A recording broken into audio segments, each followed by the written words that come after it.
Hello everyone, Farah Hanoun here, and I'm joined by Volkan Oezdemir, who takes on Dominick Reyes at UFC London on March 16th. Volkan, how are you? I'm doing great, thank you. What about you? I'm doing good. We're March 1st now, so we're just over 2 weeks away from your fight. Tell me how training camp has been going for you and just how everything's going overall. I mean, everything is doing great right now. Training camp has been amazing for me. I'm back home in Switzerland, back with my first team, my old team. So it's great to be back with the old guys. To find the atmosphere I've been having growing up in my career. So it's really good to go back also to my old style, find my roots, and it's like finding a new me. Yeah, was there a specific reason I was going to ask you for that, wanting to go back to Switzerland? Was it kind of like rejuvenating, like you said, going back to your roots? Yeah, first of all, the choice it was more like an obligation because I have some visa issue, but actually it turns out to be a great opportunity for me because I've been it's also two different things like training in Europe or training to the US. But I think each place have their own benefits, and right now I'm seeing also a lot of benefits that I didn't have back in the day in the US. So it's good to have to be having a little bit of both. And because you haven't done your camp for the US this time, and the last couple have been in the US, wait, I'm hearing a bit of a background. Is that coming from me, or you an echo, or is it?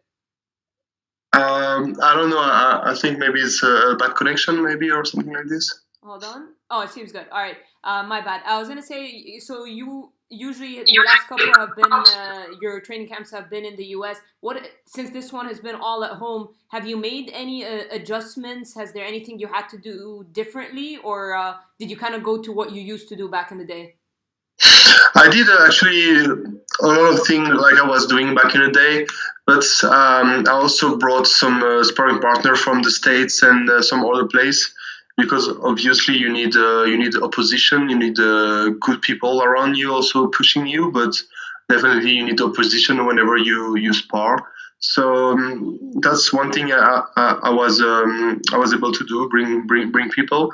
But the thing is, in Switzerland also, I have a lot of attentions on me, Yeah. solely on me, because basically I'm the only guy, fighting at such a high stage in the gym and around. So it's good because also I have a lot of attention and people wanting to be training with me because actually it's like I'm bringing a lot of energy on for the people around, for the people training around. So they're all getting motivated to train harder. So it's good because it creates a lot of energy. For sure, and of course, Henry Hooft and a lot of the guys have been with Kamaru Usman because he's fighting tomorrow night, of course. So, in a way, this isn't such a bad thing at the end of the day, you being in Switzerland, the arrangement, right? Because they were out with him in Vegas and helping him get prepared and stuff. Can you repeat, please? I was saying that Henry Hooft and a lot of the coaches, they're with Kamaru Usman because he's obviously fighting for the title tomorrow. So, they've been busy with him essentially. So, it's not such a bad thing at the end of the day, the arrangement. Yeah, definitely. And Usman is having a really great fight, like a really big fight right now. He's fighting for the belt. It's such a big opportunity. I think also a lot of attention are definitely on him for this camp. Yeah. It's probably the biggest fight we have in the gym right now. But the thing is, like Hard Knocks, it's such a big place. We have so many people getting ready for fights. I think in March there is probably like 8 or 9 people in the big organization that are supposed to fight.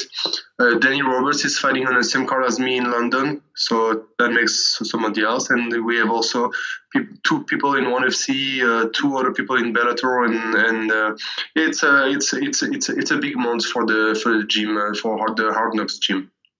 Absolutely, and you said some guys have come to train with you. I saw Jordan Johnson, right? He's one of the guys that's been with you. It's cutting a little bit. Can you repeat? Sure. You said you had a couple of people come to you in Switzerland to come from the US to come train. I saw Jordan Johnson. Who are some of the guys that you've been training with? Yeah, Jordan Johnson came here now. He's going to be here for a week for now. Victor Pesta is also training with me in the US in Miami, and now he came also to help me. And that's two of the people that I brought here. And like for sure, I have my main training partner here, Jason Calombide, is always here helping me, and the people around from Switzerland. I have a lot of people from other cities. That's actually moving and helping me during the weeks. So it's good that I have a lot of fresh blood like every week to be able to spar and share techniques with. For sure. And the fact that you're fighting in London and now you're training in Switzerland, does it make it easier not to have to do a long travel and all that? You're right next door pretty much. Actually, that's pretty cool because everything I'm doing it in the same gym. And it's really a short travel, so it actually saved me a lot of energy from doing all the commute. So it's really nice. It's really nice. It's different. In the US, I was training in maybe 2-3 different places. Conditioning was somewhere else. My main gym was somewhere else, and sometimes I was also going to Miami, doing some no-gi or some Muay Thai. So definitely, it's a lot of commute, and when the time you're using during the commute, to go to a place to another, you're not using it to rest or to doing other productive stuff. So definitely, it's good to have everything in the same place. I see. And let's talk about your fight. Your take on Dominick Reyes. Tell me, first of all, were you excited when you got the matchup? Because obviously he's a highly touted prospect. You were once upon a time that guy. You went all the way to the title. So a fight against him is really kind of like a perfect fight for you to get back into the top rankings of the light heavyweight division. So were you excited when you got the matchup, and what do you think of him as an opponent? Definitely, the Reyes is a tough guy. He's having a little bit the same position I had back in the day. Being he's undefeated, I didn't come from here, but he's having a good winning streak right now, and he's being a big prospect in the division. So he's bringing a lot of hits. He has a lot of momentum right now, so that's also good. That's a big challenge for me also, and that's also what I like. I love to be facing challenge. I love to be facing people, and actually the fact that he's undefeated is a thrill for me. It's really good. I can't wait to be the one giving him his first loss. And you guys initially were the main event of the prelims, which I thought was a bit of an odd spot for the London card. And then now all of a sudden that can make sense. You guys are the third fight. From the main card. Were you surprised in the beginning when you were the main event of the prelims, or was that never even official? What was that about? And are you happy now that you guys are kind of getting the high billing that you deserve? I'm not sure about it. I think the first discussion we had with the UFC was to be a co-main event. Yeah. The thing is, being in London, you also need British fighters, to be bringing the crowd in. So Darren Till was in negotiation to be the main event. I was supposed to be the co-main event. But then we got Heath Edwards that came into the party, and he got the co-main event spot. So definitely it's nothing crazy for me at the end of the day. My fight is still going to be the same because anyway it's going to be a 3 rounds. So whatever is my place anyway, I can't wait to make the headline with a nice knockout. And is this your first time in UFC to fight in Europe, or am I mistaken? Can you repeat? I said, is this the first time that you fight in Europe in the UFC, or am I? No, you fought in Stockholm, right? I fought in Stockholm, against Misha Sirkunov. Yeah. So that's fighting in Europe is really good because definitely it's the same timeline. Than most of my Swiss fans and the people around, like from Europe, because usually they have to wake up at 4 a.m. and follow me over there.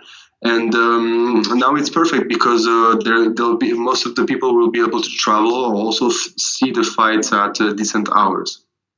Definitely, and I have a lot of friends and family come watch you fight. Yeah. It's gonna be a lot of people coming. Do you like that, or is that like annoying people asking you for tickets and all that? Yeah, I mean it's a little bit of both. People are asking for tickets and stuff, but the thing is, right now it's really complicated because I thought all the tickets like kind of disappearing during the first day. It's really hard now to find tickets. Like mostly the tickets left are like really expensive one, like something like 600 and plus to be like seated really close to the cage side. So it's not easily it's not easy for everybody to afford those tickets. So it's a bit of a problem for some people. I also have like a close member from my family, like cousins and stuff, that bought their plane ticket and booked their hotel, and they just didn't get their fight tickets. So it's a little bit of an issue right here, but it's all gonna work out because they're gonna be seeing the fight in the pub, and we're gonna meet for the after party. No problem. Oh wow, that's a shame. See, that's the problem with UFC Europe events because they get the fans don't get many events often. They get so excited, and these events get sold out in like a minute. Like it's literally a matter of like refreshing the page and stuff. So it's really a Yeah, shame for you to say yeah. your family to come over and not be able to watch the fights. You also have a lot of weird like sites that buy a lot of tickets and then they sell them for like 4 or 5 times the price. Yeah. I think that was the issue there. They resell the tickets and then they try to get more money out of it. Yeah, that's why I think all the tickets disappear really fast. Definitely. And tomorrow night, there's a big light heavyweight title fight. Of course, Jon Jones is going to defend against Anthony Smith. What are your thoughts on the matchup? And do you think that Anthony Smith has a chance to get the job done? Definitely has a chance. Anthony is a tough guy. He's a fighter. He comes in to fight. I don't think he's thinking about too many things else than the fight itself. So that's really good. Since he's fighting Jon Jones, maybe too many people will put such a weird things on inside their head, and they're just gonna fight a name instead of fighting the guy in front of you. So I think it's a good thing for him. He's used to fight. He has a lot of fights. He has a lot of experience, and he's been to a lot of tough and difficult situation inside his fight already. So I think that's how his experience is gonna come into play. Definitely, Jon Jones will be his biggest challenge, and he's definitely gonna come with the advantage. So yeah, definitely gonna give maybe 70% chance of win at least for Jon Jones. Who would you rather win the fight? So it's a little bit of a mixed feeling. You always want Jon Jones to stay undefeated until you face him. So definitely, I want Jon Jones to win just for the fact that I'm waiting for my turn to be at title shot and get this belt and snatch it from him.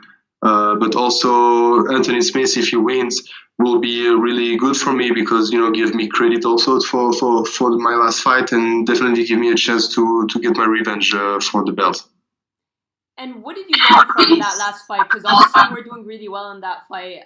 What mistakes do you feel like you made, and what adjustments have you made for your next one?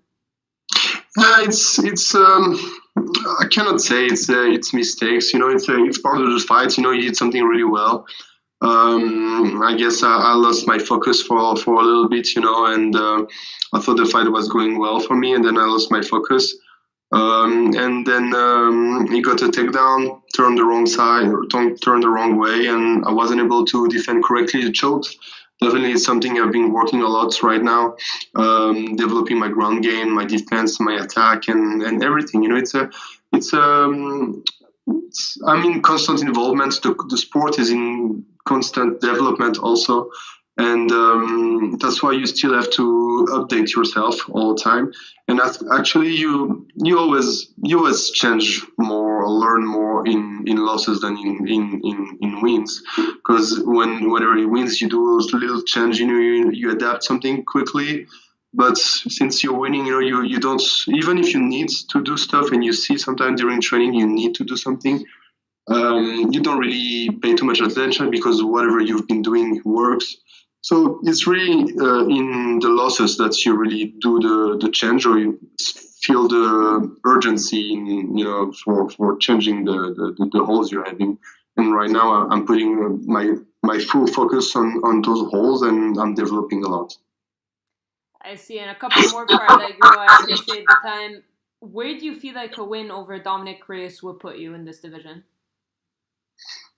It's going to cement my place in the top 5 of the division. Definitely, my future depends on the title fight, on the next challenger also, and then I think the most logical step next will be to get like a kind of a number 1 spot for the challenger. Because then the rest of the people, Thiago Santos just got off a big win. It's probably going to be the next one challenging for the belt, depending if Jon Jones or Anthony Smith is going to defend the belt soon or not. So it's always depend on the future in the division, but probably Santos is next in line, and then let's not forget Gustafsson needs to fight again.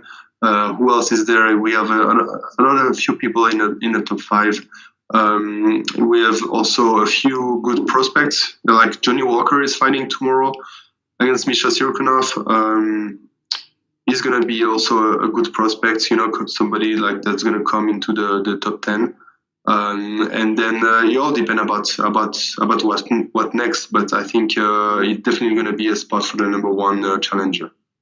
And it finally seems like we're seeing some normalcy in the division, because we're seeing a common theme in a lot of the other divisions, like lightweight. Now we have a lightweight interim title fight with Max Holloway, who's a featherweight champion, going up. We're seeing a lot of things like that happen in other divisions, Cejudo, TJ. Now it actually seems nice because Jon Jones, he has his issues outside the octagon, but like, he's actually fighting Anthony Smith, where people are looking at Anthony Smith being a big underdog, but it's actually nice that he's fighting somebody who's next in line. It's kind of been a while that we've seen a division have a bit of stability where people are not chasing super fights and stuff. So is it nice for you to see this, some prospects in the light heavyweight division? For a while, people used to say that the light heavyweight division is dead. There aren't a lot of up-and-comers, but now I feel like it's the best it's ever looked. Does that make you feel happy, that you feel like there's actually a path for you now, a clear one?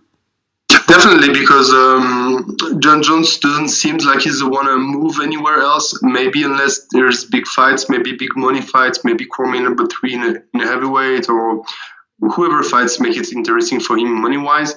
But I think he's going to get bored pretty easily if he doesn't get a big fight, a fight that draw a lot of pay-per-view. And for this, he needs a big name, so he needs a story behind, So that's maybe one of the reasons he might be looking for a super fight. Otherwise, he said he planned on defend the belt 3 to 4 times this year, which makes definitely a lot of movement into the division. So it's definitely going to be a good thing that he's definitely going to be fighting often. Absolutely. And one last one before I let you go. How do you envision your fight with Dominick Reyes going down? How do you get the job done?